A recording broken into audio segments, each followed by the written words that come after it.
जय श्री जगन्नाथ। राधे राधे। आज जानिबा श्री जगन्नाथ लीला रहस्यर तृतीय अध्याय मानभंजन। श्री कृष्ण ही श्री चैतन्य, जे कृष्ण से ही गौर, से ही जगन्नाथ अटंती। श्री चैतन्य महाप्रभु 500 वर्ष पूर्वे आविर्भूत होइथिले। प्रकट काल 48 वर्ष।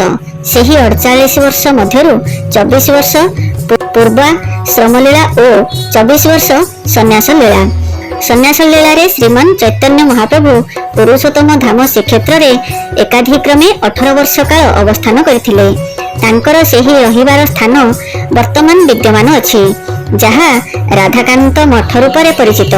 से गंभीर अछि, से क्षुद्र कोठरी अछि, सेठारे महाप्रभुंकर व्यवहार्य केतेक वस्तु मध्य अछि। सेही क्षेत्र महाप्रभुंकर अति प्रिय क्षेत्र अटे। श्रीकृष्ण ताहा स्वयं व्यक्त करिसंती। मोर श्रीकृष्ण चैतन्य रूपरे विरह परे मिलन आरंभ एही क्षेत्र रे हेबो।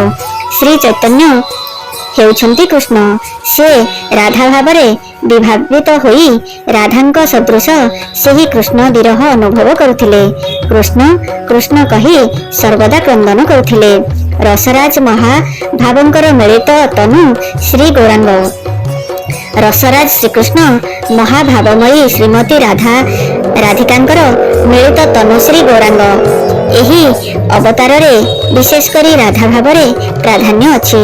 से श्री चैतन्यंकर विग्रह हेउछि कृष्ण विरह विधुरा मूर्ति। से जगन्नाथंकर विग्रह हेउछि राधा विरह विधुरा मूर्ति। कृष्ण विरह विधुरा ओ राधा विरह विधुरा। एही विप्रलम्ब क्षेत्र श्री पुरुषोत्तम क्षेत्र, श्री जगन्नाथ क्षेत्र। विरह परे श्री राधा कृष्णंकर मिलन क्षेत्र। जेतेबेले श्रीमान गौरांग महाप्रभु राधा भावरे विभावित होई श्री जगन्नाथंकर मंदिर मध्यरे प्रवेश करथिले, श्री जगन्नाथ तांको श्याम सुंदर रूप देखाइथिले। श्रीमान महाप्रभु हे मोर प्राणनाथ कही धाई जाइथिले। श्री जगन्नाथंक रूप राधा विरह विधुरा रूप। तेणु श्री जगन्नाथ श्रीमान गौरांग महाप्रभुंक निकटरे देखिले राधा रानी को। तेणु बहुकाल विरह परे मिलन। तेबे कृष्णंकर एही जे श्री गौरांग रूप ताहा प्रकाशर हेतु कौन ताहा आम्भे निश्चित भावे जानिबा उचित। भगवान श्रीकृष्णंकर रूप माधुर्यमय, तांकर लीला माधुर्यमय। मात्र सेही कृष्ण जेतेबेले श्री गौरांग रूपरे आसंती सेतेबेले औदार्य विग्रह हुअन्ति। माधुर्य विग्रह श्रीकृष्णंकर औदार्य विग्रह हेबार कारण कौन?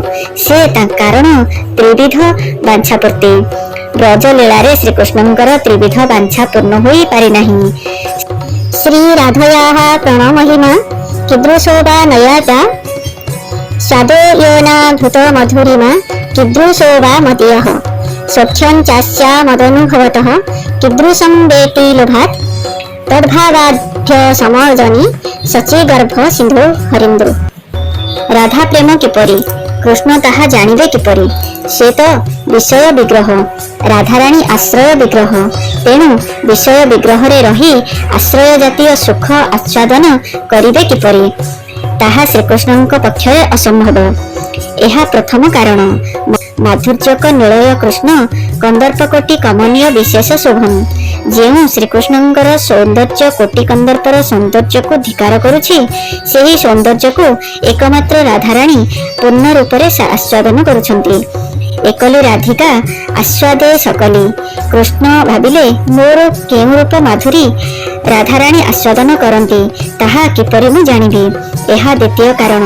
एवं मोर सौंदर्य रस आस्वादन करी राधाराणी जो अखंड सुख लाभ करिसंती, ताहा मु किपरि आस्वादन करिबी? यह तृतीय कारण। एही अपूरणीय त्रिविध बांछा भगवान श्रीकृष्ण पूर्ति निमित्त गौर रूपरे और गौरांग रूपरे आसिछंती। राधा भाव अंगीकार बिना एही बांछा पूर्ति होई परिबो नाही। माधुर्यमय श्रीकृष्ण औदार्यमय लीला प्रकाश अन्य एक कारण मध्य। एकदा श्रीमती राधिका तांकर सर्व सौंदर्य मंडिता कुंजरे माधवी मालती जुई शेफालिका बेली पुष्पर सुगंध मलय वायुरे कुंजटी को सर्वत भावरे प्रमोदित करी सजाई रखिछंती। मधुमक्षिकार गुंजन, कोकिलर कुंदुध्वनि, पुच्छधारी मयूरर नृत्य, वृक्ष राजीर नवपल्लव ମୃଦୁ ସମୀରର ଶଁ ଶଁ ଶବ୍ଦ। ସେଥିରେ ଶ୍ରୀମତୀ କୃଷ୍ଣ ମିଳନର ଉତ୍କଣ୍ଠାରେ ଅନୁଭବ କରୁଥାନ୍ତି, ଯେପରିକି ପ୍ରାଣବଲ୍ଲଭ କୃଷ୍ଣ ଦ୍ରୁତ ପଦଚାଳନାରେ ଆସୁଛନ୍ତି। ପ୍ରତି ନିମିଷରେ ପ୍ରାଣବଲ୍ଲଭଙ୍କର ଆଗମନ ହେଉଛି ବୋଲି ପ୍ରବୋଧନ କଲେ ସୁଦ୍ଧା ଦେଖୁଛନ୍ତି ସମୟ ଅତିବାହିତ ହେଉଛି, ମାତ୍ର କୃଷ୍ଣ ଆସୁନାହାନ୍ତି। ଏଥିରେ ଭାମିନୀଙ୍କର ବାନ୍ୟ ଭାବର ମାନ କ୍ରମଶଃ ଊର୍ଦ୍ଧ୍ୱକୁ ଗତି କରୁଛି। ପ୍ରାଣସଖୀଙ୍କର ଏ ଅବସ୍ଥା ଦେଖି ପ୍ରିୟ ନର୍ମସଖୀ ବିଶାଖା କୌଣସି ଏକ ଦୂତୀଙ୍କୁ ପଠାଇଲେ, ଯାଅ ଦେଖ କୃଷ୍ଣଙ୍କର ଅନୁସନ୍ଧାନ କର। ଦୂତୀ କୃଷ୍ଣଙ୍କର ଅନୁସନ୍ଧାନ କରିବାକୁ ଯାଇ ପଥରେ ଚନ୍ଦ୍ରାବଳୀଙ୍କର ଦୂତୀ ସବ୍ୟାଙ୍କୁ ଭେଟିଲେ। ସବ୍ୟା ଗର୍ବ କରି ଜଣାଇଲେ, ଶ୍ରୀକୃଷ୍ଣ ତାଙ୍କର ପ୍ରିୟ ସଖୀ ଚନ୍ଦ୍ରାବଳୀଙ୍କୁ କୁଞ୍ଜରେ ଅବସ୍ଥାନ କରୁଛନ୍ତି। ଏକଥା ଶୁଣି ଦୂତୀ ଶୀଘ୍ର ଫେରିଆସି ବିଶାଖାକୁ ଜଣାଇଲେ। ବିଶାଖା କ୍ରୋଧରେ ଅଗ୍ନିଶମା ହୋଇଗଲେ। ଲଳିତା ତାଙ୍କୁ ସାନ୍ତ୍ୱନା ଦେବାକୁ ଚେଷ୍ଟା କଲେ। ସେ କୌଣସି କଥା ନ ଶୁଣି ଶ୍ରୀମତୀଙ୍କୁ ସମସ୍ତ ସମ୍ବାଦ ଜଣାଇଲେ ଏବଂ ଅଭିମାନ ସହ ଜଣାଇଲେ ଯେ ଶ୍ରୀକୃଷ୍ଣ ଚନ୍ଦ୍ରାବଳୀଙ୍କ କୁଞ୍ଜରେ ଅବସ୍ଥାନ କରୁଛନ୍ତି। ବ୍ରଜର ମଧୁର ରସ ପରାକାଷ୍ଠା। ଶ୍ରୀମତୀ ରାଧାରାଣୀ ଏକମାତ୍ର ଅଭିମାନ କରନ୍ତି ଯେ କୃଷ୍ଣ ମୋର, କିନ୍ତୁ ଚନ୍ଦ୍ରାବଳୀ ଏପରି କହିପାରନ୍ତି ନାହିଁ। ସେ କୁହନ୍ତି ମୁଁ କୃଷ୍ଣଙ୍କର। ସୁତରାଂ ଯେଉଁ ମୁହୂର୍ତ୍ତରେ ଶୁଣିଲେ ଶ୍ରୀକୃଷ୍ଣ ଚନ୍ଦ୍ରାବଳୀଙ୍କ କୁଞ୍ଜରେ ଅଛନ୍ତି, ସେତେବେଳେ ଭାମିନୀଙ୍କର ବାନ୍ୟଭାବ ଚରମ ଶିଖରରେ ପହଞ୍ଚିଲା। ଶ୍ରୀମତୀ ସେତେବେଳେ ଅଭିମାନ ଓ କ୍ରୋଧରେ ତାଙ୍କର ତ୍ୱଚାରୁ କମନୀୟ ଦନ୍ତ ଦ୍ୱାରା ତାଙ୍କ ନିମ୍ନ ଓଷ୍ଠକୁ ଦଂଶନ କରି କହିଲେ, ଏତେ ବଡ଼ ଅକୃତଜ୍ଞଙ୍କୁ ଆଉ କୁଞ୍ଜ ମଧ୍ୟରେ ପ୍ରବେଶ କରିବାକୁ ଦିଅ ନା। ଏ କି ଅପୂର୍ବ ବୈଚିତ୍ର୍ୟ, ଯାହାଙ୍କ ନିକଟରେ ନିମିଷକାଳ କୃଷ୍ଣ ବିରହ ଯୁଗ ଭଳି ବୋଧ ହୁଏ, ସେ ପୁଣି ଏପରି କଥା କହିପାରିଲେ। ବିଶାଖା କହିଲେ, ଏ ପ୍ରକାର ଦ୍ରୁତ କପଟିକୁ ଆମ୍ଭେ କୌଣସି ମତେ କୁଞ୍ଜ ମଧ୍ୟରେ ପ୍ରବେଶ କରିବାକୁ ଦେବୁ ନାହିଁ। ଶ୍ରୀମତୀ ମଧ୍ୟ ତାଙ୍କ ଅଭିମାନରେ ଫାଟି ପଡ଼ିଲେ। ବିଶାଖା ଓ ଲଳିତା କୁଞ୍ଜ ଦ୍ୱାରରେ ପ୍ରହରୀ ଭାବରେ ରହିଲେ। ଇତ୍ୟବସରରେ କୃଷ୍ଣ ଦ୍ରୁତ ପଦକ୍ଷେପରେ ଆସି ପହଞ୍ଚିଲେ, କିନ୍ତୁ ଦେଖିଲେ ଶ୍ରୀମତୀଙ୍କ କୁଞ୍ଜ ଦ୍ୱାର ତାଙ୍କ ପାଇଁ ମନା। କୃଷ୍ଣ ବଡ଼ ଅନୁନୟ ବିନୟ କରି କହିଲେ, ମାତ୍ର କୁଞ୍ଜ ମଧ୍ୟରେ ପ୍ରବେଶ କରିପାରିଲେ ନାହିଁ। ଲଳିତା ଯଦିଓ ଟିକେ ନରମ, କିନ୍ତୁ ବିଶାଖାଙ୍କ କୋପ ପ୍ରଶମିତ ହେଲା ନାହିଁ। କୃଷ୍ଣ ଶେଷରେ କାତର ସ୍ୱରରେ କହିଲେ, ତୁମେ ତୁମର ଶ୍ରୀମତୀଙ୍କୁ ମୋର ଆଗମନର ବାର୍ତ୍ତା ଜଣାଇ ଦିଅ। ମୁଁ ଅପରାଧୀ, ତାଙ୍କର ନିକଟରେ କ୍ଷମା ମାଗିନେବି। କିନ୍ତୁ ସଖୀ ଏଥିରେ ରାଜି ହେଲେ ନାହିଁ। ମାତ୍ର ଶ୍ରୀକୃଷ୍ଣଙ୍କର ବାକ୍ୟରେ ଲଳିତାଙ୍କ ହୃଦୟ ଟିକେ ବିଗଳିତ ହେବାରୁ ଶ୍ରୀମତୀଙ୍କ ପାଖକୁ ଗଲେ। ଦେଖିଲେ ଶ୍ରୀମତୀ ଅଧମୁଖରେ ଭୂମିରେ ବସି ନୟନରୁ ଅଶ୍ରୁ ବର୍ଷଣ କରୁଛନ୍ତି। ଭୂମି କର୍ଦ୍ଦମାକ୍ତ ହୋଇଯାଇଛି। ଶ୍ରୀମତୀଙ୍କ ଅଶ୍ରୁରେ ନିଜ ବାମ ହସ୍ତର କନିଷ୍ଠ ଅଙ୍ଗୁଷ୍ଠୀରେ କଣ ବୀଜ ମନ୍ତ୍ର ଲେଖୁଛନ୍ତି। ଶ୍ରୀମତୀ ରାଧିକା ଲଳିତାଙ୍କୁ ଦେଖି କହି ଉଠିଲେ, ମୋର ପ୍ରାଣବଲ୍ଲଭ କୃଷ୍ଣ କଣ ଆସିଛନ୍ତି? ପୁଣି ପରକ୍ଷଣରେ ବାମ୍ୟ ଭାବରେ ଫାଟି ପଡ଼ି କହିଲେ, ମୋ ଭଳି ନଗଣ୍ୟା ଲଳନାକୁ କାହିଁକି ସେ ଚାହିଁବେ? ତାଙ୍କୁ କହିଦିଅ ଅନେକ ସୁନ୍ଦରୀ ତାଙ୍କ ସୁଖ ବିଧାନ କରିବା ପାଇଁ ଅଛନ୍ତି। ସ୍ୱର୍ଗର ଦେବୀଗଣ ଅପ୍ସରାଗଣ ତାଙ୍କର ପଦସେବା ନିମିତ୍ତ ଲାଳାୟିତ ହେବେ। ତାଙ୍କର ସେବା ଗ୍ରହଣ କରି ସେ ସୁଖୀ ହୁଅନ୍ତୁ। ମୁଁ ଜାଣେ ନା ମୋ ଭଳି ଅକିଞ୍ଚନା ନାରୀ ସର୍ବସ୍ୱ ଦେଇ ତାଙ୍କୁ କାହିଁକି ଭଲ ପାଇଥିଲା। ତାଙ୍କର ବିରହ ଅଗ୍ନିରେ ମୋତେ ସେ ଦଗ୍ଧୀଭୂତ କରି ସେ ସୁଖୀ ହୁଅନ୍ତୁ। ଲଳିତା ଦେଖିଲେ ଶ୍ରୀମତୀଙ୍କ ଅବସ୍ଥା। ଏ ଉଦ୍ଘୋଷଣ ଅବସ୍ଥାରେ ପ୍ରିୟ ସଖୀଙ୍କୁ ଆଉ କିଛି କହିବା ଠିକ ନୁହେଁ। ଲଳିତା ଫେରି ଆସିଲେ। ଶ୍ରୀକୃଷ୍ଣ ଲଳିତାକୁ କହିଲେ, ଦେଖ ଲଳିତେ, ମୁଁ ଅପରାଧୀ। ଶ୍ରୀମତୀ ମୋତେ ଚରମ ଅଭିମାନରେ ଭାଙ୍ଗି ପଡ଼ିଛନ୍ତି, ତାହା ମୁଁ ଉପଲବ୍ଧି କରିପାରୁଛି। ତେବେ ମୁଁ ଯଦି ଏକବାର ତାଙ୍କର ସାନ୍ନିଧ୍ୟକୁ ଯାଇପାରେ, ତାହାହେଲେ ତୁମ୍ଭମାନଙ୍କର ଶ୍ରୀମତୀ ମୋର ଏ ଶ୍ୟାମ ସୁନ୍ଦର ରୂପ ଦେଖିଲେ ଆଉ କୌଣସି ମାନ ରକ୍ଷା କରିପାରିବେ ନାହିଁ। ସେତେବେଳେ ବିଶାଖା ଅଗ୍ନିଶମ ହୋଇ କହିଲେ, ଧିକ୍, ତୁମେ କହୁଛ ତୁମର ରୂପ ଦେଖି ଆମର ପ୍ରାଣ ସଖୀ ଭୁଲି ଯାଇ ତୁମର ଦାସୀ ହେବେ। ଯା ଯା, ଦୂରେଇ ଯାଅ, ଲଜ୍ଜା ଲାଗୁନାହିଁ ଏକଥା କହିବା ପାଇଁ? ତୁମେ ତାଙ୍କ ପ୍ରେମର କାଙ୍ଗାଳ ନା ସେ ତୁମର ରୂପର କାଙ୍ଗାଳ? ମୁଁ ଭାବୁଛି ତୁମେ ଭୁଲି ଛାଇଛ ଯେ ତୁମେ ମଦନମୋହନ ହେଲେ ସୁଦ୍ଧା ଆମର ପ୍ରିୟ ସଖୀ ମଦନମୋହନ ମୋହିନୀ।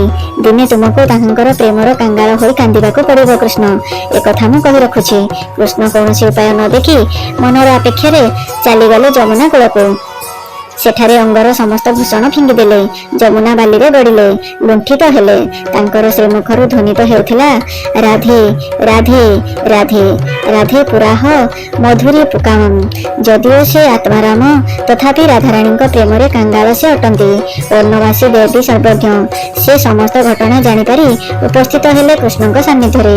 ସେ କୃଷ୍ଣଙ୍କର ଅବସ୍ଥା ଦେଖି କହିଲେ, ବତ୍ସ, ତୁମର ଏ ଅବସ୍ଥା କାହିଁକି? ପୂର୍ଣ୍ଣବାସୀଙ୍କର ନିକଟରେ कृष्ण समस्त कथा जणाइले। पर्णवासी देवी कहिले मु वृंदा देवी को पठेई देउछि, से तुमर मिलनर समस्त व्यवस्था करिवे। पर्णवासी देवी निर्देश रे वृंदा देवी आसी उपस्थित हेले। जमुना कूलरे जमुनार सैकतरे कृष्णंकर अवस्था देखि किछि क्षण भाबिले। लीलामयंकर लीला दृष्टि रे जोगमायांकर ए अपूर्व वैचित्र।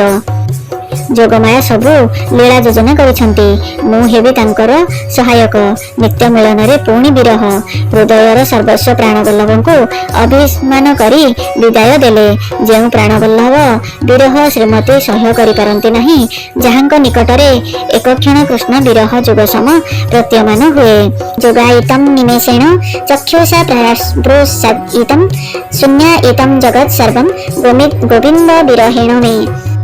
आज एतिकी। यार परवर्ती कहानी जानिबा आगामी अध्याय रे। वीडियो भल लगी लाइक शेयर सब्सक्राइब करने को भूलिबेनी। रहिली। जय जगन्नाथ। राधे राधे।